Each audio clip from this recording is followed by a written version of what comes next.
आगे पेरी पहने जीते रहो। बैठिए ना भाई साहब। और बीना पुत्र की हाल है? माँ जी बिल्कुल ठीक कह रही है नानी माँ। वंदना कभी भी इतना बड़ा कदम नहीं उठाएगी। मैंने अपने बाल धूप में सफेद नहीं किए। मैं अपने तजर्बे से इस घर की इज्जत बचाना चाहती हूँ। माना है तो मानो, नहीं माना तो मत मानो। क्यों कर रहे हो चेतन? तुम ये सब क्यों कर रहे हो? क्या बार बार एक ही बात दोहरानी होगी कि तुम्हारा ये हाल क्यों है? ये मेरे पाप का बदला है तेरे पाप से। मैं सोच रहा था किसी दिन तुम और श्वेता आओ ना घर पे आओ। हाँ हाँ पापा, क्यों नहीं? आप जब हुक्म करें मैं श्वेता को लेकर आपके घर आ जाता हूँ। कभी नहीं, मैं जल्दी तुम्हारे पापा से मिलूंगा, तुम्हारी बात करूंगा। और अभी हम मोनिका के घर जा ही रहे हैं तो लगे हाथ में उसकी मम्मी से तुम्हारी शादी की बात भी कर ही लूंगा। थैंक्स यार। अरे भाई कितनी देर हो गई अभी तक आए नहीं वो लोग। मैं आपकी बेसब्री समझ सकती हूँ।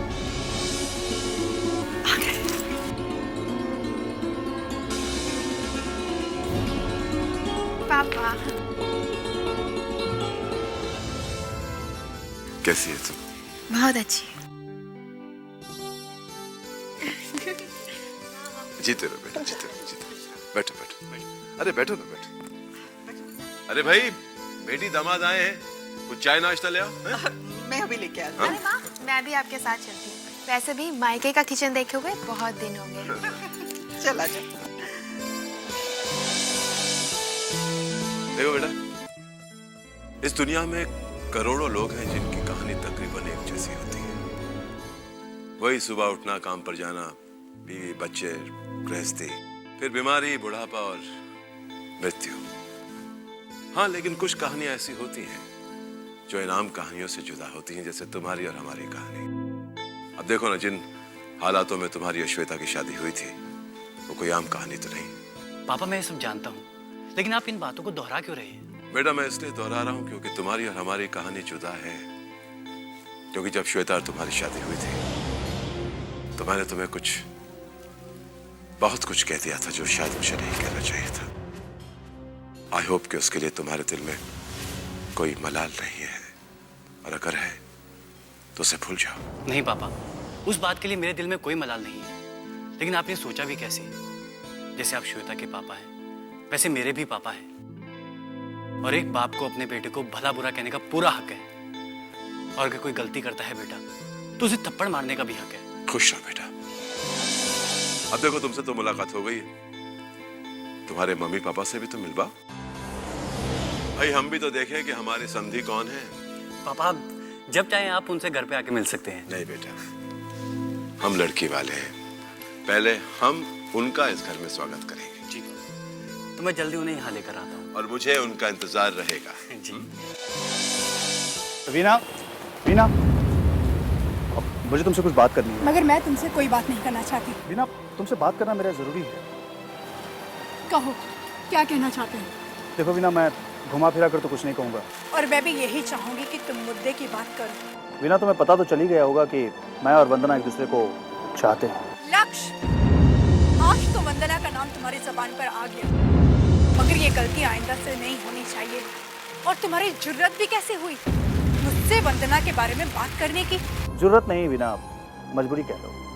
ये इत्तेफाक की बात है कि जिससे मैं प्यार करता हूँ वो तुम्हारी छोटी बहन है, और ऐसे में तुम्हारी रजामंदी बहुत ही जरूरी है। और ये रजामंदी मैं तुम्हें कभी नहीं दूंगी। मैं मरते मर जाऊंगी, मगर तुम्हारा ये रिश्ता कभी कबूल नहीं करूंगी। इस जन्म में तो क्या, अगले 7 जन्मों तक कबूल नहीं करूंगी। और वैसे भी मैंने वंदना के लिए लड़का देख लिया है। ये जानते हुए भी कि वंदना मुझसे मोहब्बत करती है, तो उसे इस मोहब्बत को नफरत में बदलना होगा। नफरत में, वरना वो सारी जिंदगी घर में कंवारी बैठी रहेगी। क्योंकि जो कुछ तुम लोगों ने मेरे लाला जी के साथ किया है वो मोहब्बत के नहीं, नफरत के लायक है, सिर्फ नफरत के। जानते हो, मेरे हाथों में मेहंदी लगी थी। मेहंदी, घर में शगनों के गीत गाए जा रहे थे। तुम्हारी बारात का मैं दरवाजे पे पलके बिछा के वेट कर रही थी, मगर बारात नहीं आई। जवाब आया कि तुम बारात लेके नहीं आओगे। उस वक्त तुम लोगों ने इतना भी ना सोचा कि मेरे गरीब लाला जी पर क्या गुजरेगी। मैं तुम्हारी हर बात से सहमत हूँ वीना, और तुम्हें तो पता ही होगा कि जब तक ये वाकया हुआ मैं इस वाकया से अनजान था, और जब मुझे पता चला तो मैंने अपने बाप के खिलाफ बगावत कर दी थी।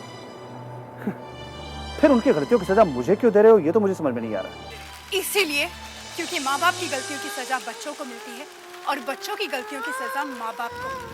हमारे साथ इतना बुरा करने के बाद भी, सब कुछ होने के बाद भी मैंने तुम्हें माफ कर दिया, ये सोचकर कि तुम एक अच्छे इंसान हो। अगर हमारे साथ इतना बुरा करने के बाद तुमने मेरी ही बहन पे डोरे डालकर मुझे ये साबित कर दिया कि तुम सिर्फ बुरे इंसान नहीं बल्कि बहुत बुरे इंसान हो, बहुत बुरे। वीना, किसी से प्यार करना बुरी बात तो नहीं। तो प्यार करने के लिए तुम्हें उसी की छोटी बहन मिली थी जिसकी जिंदगी तुमने तबाह कर दी थी। हाँ, वो तो शुक्र है भगवान का कि मेरी दुआएं उसने कबूल की और मेरे पति ने जुआ खेलना और नशा लेना बंद कर दिया।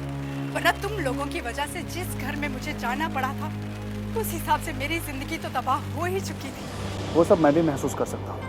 नहीं, तुम महसूस नहीं कर सकते,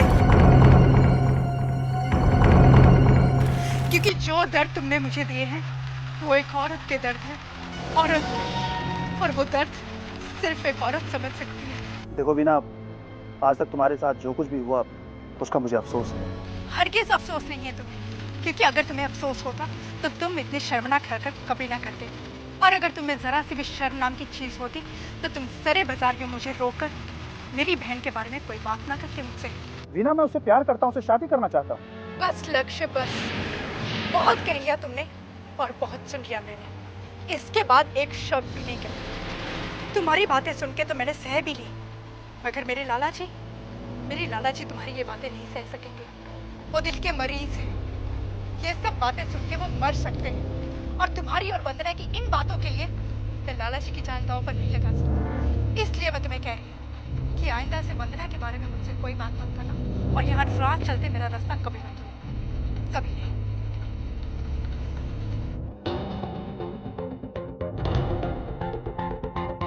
तुम कुछ भी कह लो वीना, मैं तो तब तक तुमसे बात करता रहूंगा जब तक तुम मेरे और वंदना के प्यार को कबूल नहीं कर लेते। काफी देर हो गई मुझे कृष्णा को फोन करके, अब तक तो विशाल और कृष्णा को आ जाना चाहिए था। आपने पुकारा और हम चले आए, जान हथेली पर ले आए रे। बैठो बेटा बैठो।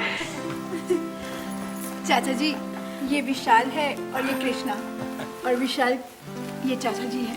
नमस्ते चाचा जी। नमस्ते जी।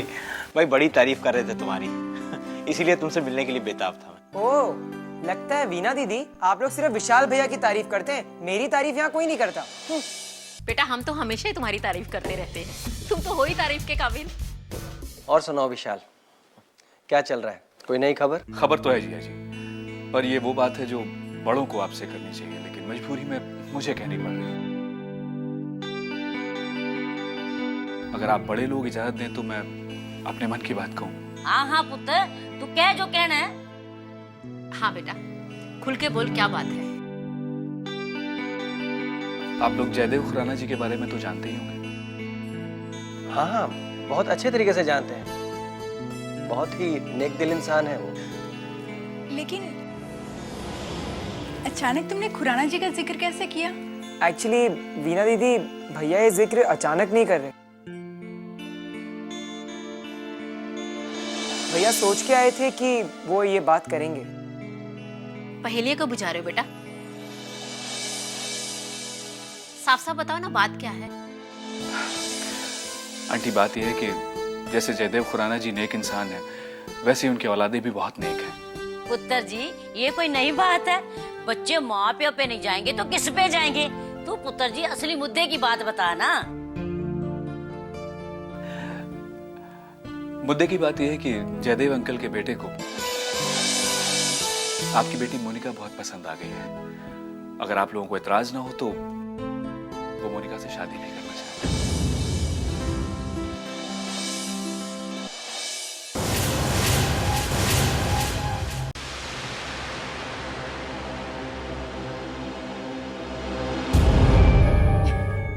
शर्मा गई, शादी की बात सुनते ही शर्मा गई।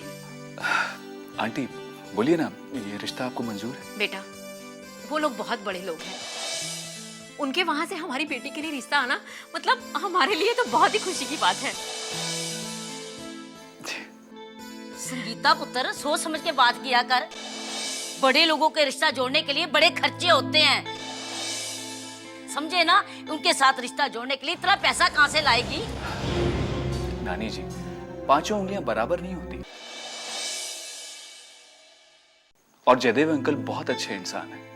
जब उन्होंने अपनी बेटी के प्यार के लिए छोटा बड़ा अमीर गरीब खानदान नहीं देखा, तो अपने बेटे के प्यार के लिए क्यों देखेंगे? तुम ठीक कहते हो बेटा। अगर जयदेव जी मान जाए तो हमें क्या एतराज होगा? तो फिर ठीक है आंटी, मैं जयदेव अंकल से बात करता हूँ और फिर मैं आपको बताता हूँ। अच्छा तो इजाजत दीजिए। अरे चाय वाय तो पीते कुछ। आंटी, आपने मेरे दोस्त का रिश्ता कबूल कर लिया, मेरे लिए चाय वैसे कहीं बढ़कर है। चलिए चलिए, नमस्ते। चाचा जी, आपको विशाल कैसा लगा? मैंने वंदना के लिए विशाल को पसंद किया है। वीना पुत्र, तुमने वंदना के लिए बड़ी बहन का ही नहीं, एक माँ का फर्ज अदा किया है। विशाल देखने में तो सुंदर है ही, साथ ही साथ संस्कारी भी है। मैं बहुत खुश हूँ, मुझे बहुत खुशी हुई।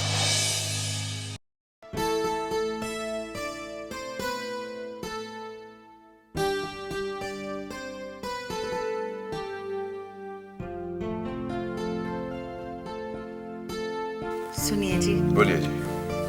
श्वेता तो खुशी खुशी अपने ससुराल चली गई, उसे उसका प्यार भी मिल गया। भाई भला हो विशाल और स्नेहा जी का, जिन्होंने ऐन वक्त पर मेरी आंखें खोल दी, वरना उस दिन मेरे हाथों ऐसा अनर्थ हो जाता जिसका पछतावा मुझे जिंदगी भर रहता। 3 जिंदगियां बर्बाद हो जाती हैं कैद के। पर मैं ये कह रही थी कि श्वेता तो अपने घर में सेटल हो गई, अभी के बारे में आपने क्या सोचा?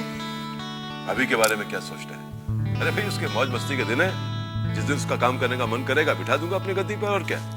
आप गलत समझ रहे हैं। मैं कारोबार की नहीं, घर परिवार की बात कर रही हूँ। आखिर उसकी शादी भी तो हमारी जिम्मेदारी है। अभी की शादी? ये कैसी बातें कर रही हो तुम?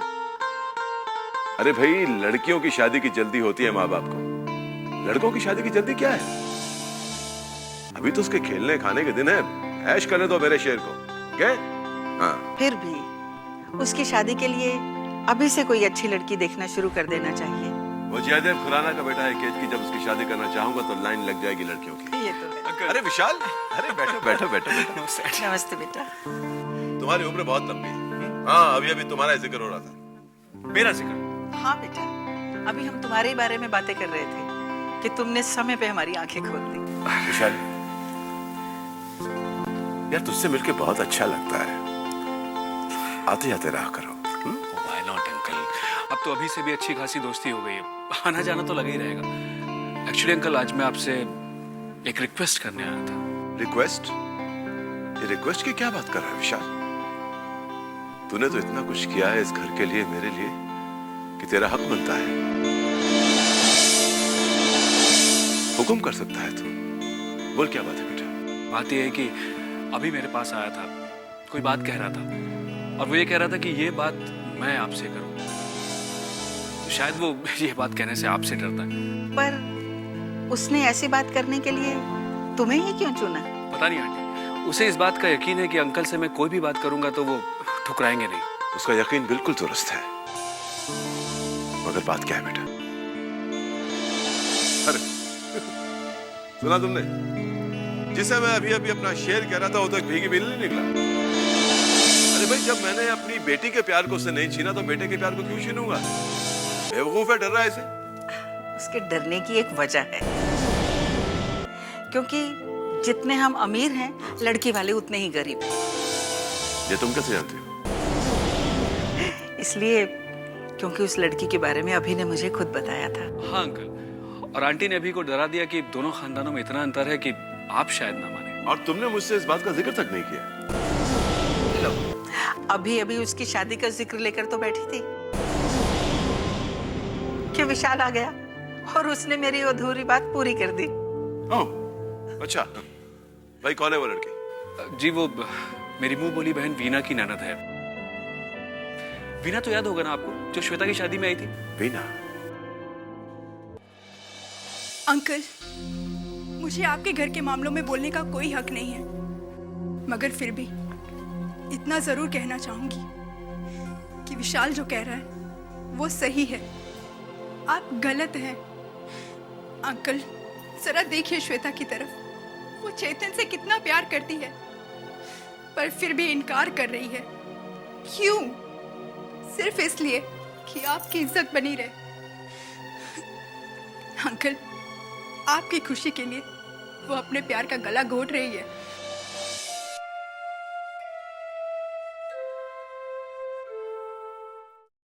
केतकी, इतने सालों में क्या तुमने इतना जाना है मुझे? जितने संस्कारों वाली लड़की वीना है, उसका परिवार भी उतना संस्कारी होगा।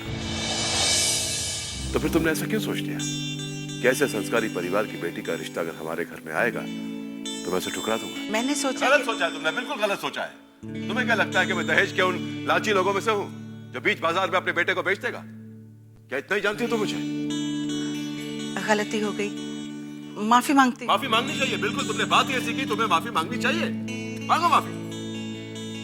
चलो खैर, तुमने माफी मांगी, मैंने तुम्हें माफ किया। विशाल जी बेटा, मैं कुछ दिनों के लिए बाहर जा रहा हूँ। मोनिका के घर वालों से कहो कि केतकी से मिलने। जो भी इनका फैसला होगा मुझे मंजूर है। मोनिका, हम बहुत जल्द शादी करने वाले हैं। राज ने सिर्फ और सिर्फ तुम्हें चाहा है मोनिका,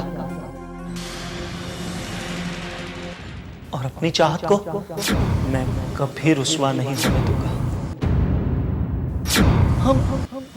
हम जल्द ही शादी कर लेंगे मोनिका।